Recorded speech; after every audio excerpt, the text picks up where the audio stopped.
নমস্কার মিত্রগণ, আজকে আমরা জীবনজ্যোতি বই থেকে ব্রত কাকে বলে এবং আমাদের সনাতনীদের জন্য ব্রত কেন গুরুত্বপূর্ণ এবং আসলে ব্রত বলতে এখানে কী বোঝানো হয়েছে, আমাদের বৈদিক শাস্ত্রে কীভাবে ব্রতকে বর্ণনা করা হয়েছে, আজকে আপনাদের সামনে এটা উপস্থাপন করবে। তাই আপনি যদি ব্রত সম্পর্কে জানতে চান তাহলে আমাদের সাথেই থাকুন। আর্য প্রতিনিধি সভা বাংলাদেশের পক্ষ থেকে আমি আকাশ আপনাদের সকলকে জানাই স্বাগতম। তো প্রথমে হচ্ছে মনুষ্য জীবনের ব্রত, এটা প্রথম অধ্যায় আমরা দেখতে পাচ্ছি সূচিপত্রের মধ্যে। এখানে ব্রত বলতে কী বোঝানো হয়, ওই যে মন্দিরে গিয়ে উপোস করে পুজো করা, এটাকে ব্রত বলে, বা কোনো একটা নির্দিষ্ট মাস আমরা শাকাহার ভোজন করব, সাত্ত্বিক ভোজন করব, এটাই কি ব্রত? না, বৈদিক শাস্ত্রের মধ্যে ব্রত একটু ভিন্নভাবেই বর্ণনা করা হয়েছে। ব্রতটা কি? এখানে সর্বশ্রেষ্ঠ ব্রত হচ্ছে সত্য ব্রত ধারণ করা, অর্থাৎ আমরা সদা সত্য পথে চলবো, সৎ পথে চলবো। এই ব্রত অর্থাৎ ব্রত বলতে প্রতিজ্ঞা, এই প্রতিজ্ঞা আমরা ধারণ করব এবং জীবনের মধ্যে প্রয়োগ করব, এটাকে ব্রত বলে। এখানে বৈদিক শাস্ত্রে আরও ব্যাপকভাবে ব্রতকে বর্ণনা করা হচ্ছে। কিভাবে? তো প্রথমত এখানে আমাদের জন্মগতভাবে যে ব্রতটা আসে, এটা কিভাবে আসে? আমাদের আয়ুষ্কাল 100 বছর ধরে, আমাদের আয়ুষ্কাল 100 বছর ধরে আমাদের সব আমাদের জীবনের যে 4টা ভাগ আছে, সেটা হচ্ছে ব্রহ্মচর্য, গারস্থ, বানপ্রস্থ এবং সন্ন্যাস। এই 4টা জীবনের যে ধাপ আছে, এই 4টা জীবনের ধাপকে সম্পূর্ণ করা, অর্থাৎ প্রতিটা জীবনের ধাপকে সুন্দরভাবে পালন করা, এটা একটা ব্রত।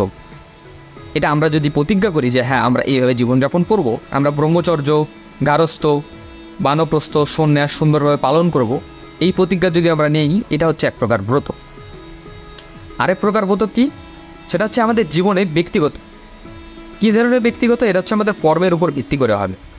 কীভাবে কর্মের উপর ভিত্তি করে হবে? অর্থাৎ আমরা ব্রাহ্মণ, নাকি ক্ষত্রিয়, বৈশ্য, শূদ্র, আমরা কি আমাদের জীবনের সেই কর্মটুকু সুন্দরভাবে করা, এটাও একটা ব্রত। এই ব্রতটাও আমাদের ধারণ করতে হবে এবং পালন করতে হবে। তো এই যে আমাদের জীবনের সম্পূর্ণ যে জীবন ব্যবস্থা, এটাকে সুন্দরভাবে পরিচালনা করা, এবং সুন্দরভাবে পরিচালনা করলে কী কী ফল হবে? হ্যাঁ, আমরা যদি ভালো কর্ম করি অবশ্যই আমরা ভালো ফল পাবো, এবং ফলের আসক্তি ছাড়াই আমরা সেই ব্রতগুলোকে পালন করব। এখানে আরেকটা পয়েন্ট উল্লেখ করা হয়েছে, যেমনিভাবে আমরা যদি খারাপ কর্ম করতে থাকি, এই ব্রতগুলো যদি আমরা পালন না করি, তাহলে আমাদের কী কী ক্ষতি হবে? অবশ্যই ক্ষতি হবে। কী ক্ষতি হবে? আমাদের মানসিক ক্ষতি হবে, আমাদের আর্থিক ক্ষতি, আমাদের সামাজিক ক্ষতি, অর্থনৈতিক ক্ষতি, আমাদের সব ক্ষতি হবে। কেন হবে? কারণ আমাদের জীবন তো উচ্ছৃঙ্খল হয়ে যাবে তখন। হ্যাঁ, আমরা তখন পাপাচারে লিপ্ত হয়ে যাব, আমরা আমাদের স্বাস্থ্য খারাপ করে ফেলবো। হ্যাঁ, তো এই যে আমাদের যে ব্রত, এই যে অষ্টাঙ্গ যোগ যেটা বর্ণনা করা হয়েছে, অষ্টাঙ্গ যোগের যে বিষয়টা, ঈশ্বরের আরাধনার একটা ব্রত, এই যে সমস্ত জিনিসকে এই ব্রত বলা হচ্ছে সনাতন ধর্মের মধ্যে।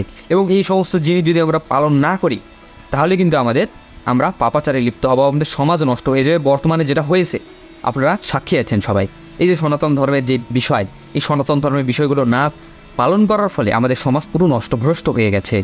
তাই অবশ্যই আপনাদেরকে অনুরোধ করব, আপনারা সকলে এই ব্রতগুলো নিজের জীবনে ধারণ করুন এবং বেদের নিয়মগুলোকে আপনারা পালন করার চেষ্টা করুন। আরেকটা বিষয় আমি এখানে উল্লেখ করতে চাই, সেটা হচ্ছে যেমনিভাবে ঈশ্বর আমাদের সমস্ত ঐশ্বর্য অলরেডি দান করেই দিয়েছে।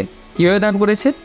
এখানে ঈশ্বর আমাদেরকে বলেই দিয়েছে, আমরা যদি শ্রেষ্ঠ কর্ম করি তাহলে আমরা শ্রেষ্ঠ মার্গে বেরিত হবে। এখানে শ্রেষ্ঠ মার্গ বলতে ঈশ্বরকে প্রাপ্ত করার মার্গ বলা হয়।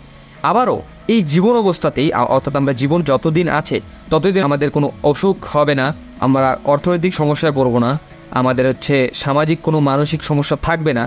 এই যে আমাদের একটা রিওয়ার্ড, অর্থাৎ আমরা ঈশ্বর আমাদেরকে উপহার দিয়েছে, যেন আমরা এই ব্রতগুলো পালন করলেই কিন্তু এই জিনিসগুলো পেয়ে যাচ্ছি। আমরা আমাদের জীবনকে সুন্দর করতে পারতেছি এই ব্রতগুলো পালন করার মাধ্যমেই।